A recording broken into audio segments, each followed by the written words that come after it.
There's a great description of Christ followers in the New Testament in the book of Acts. Let me give it to you. Acts 17:6. These are they who have turned the world upside down. Isn't that cool? These are they who've turned the world upside down. And I love it in another translation. It's where I get my title from. These are the men who have recklessly put society on its ear. I love that.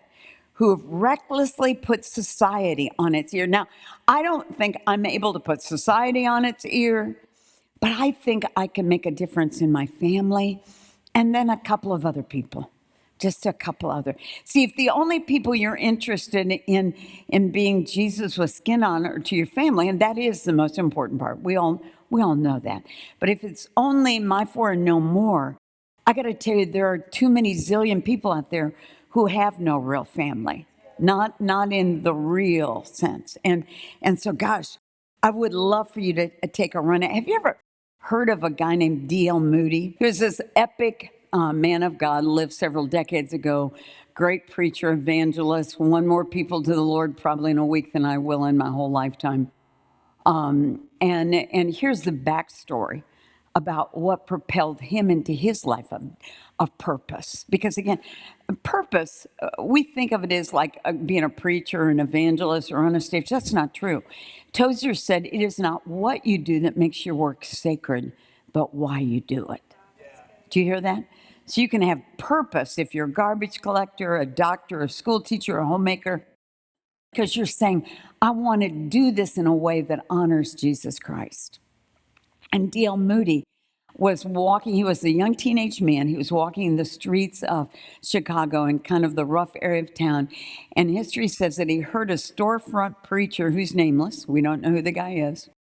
Lots of the most important things have been done by nameless people. And he heard that guy say, the world has yet to see what can be done with a man or woman totally surrendered to Christ. And he said he walked past, he stood at the back, listened to the nameless preacher, walked past, and he thought to himself, that guy didn't say with somebody who was good looking or talented or intellectual. That guy didn't even say somebody who had a real cool personality, verbal skills, or who was sinless. That guy just said, Jesus has yet to be able to have the man or woman who's totally surrendered to his claims. And he said these echoing words, by the grace of God, I, D.L. Moody said, will be that man.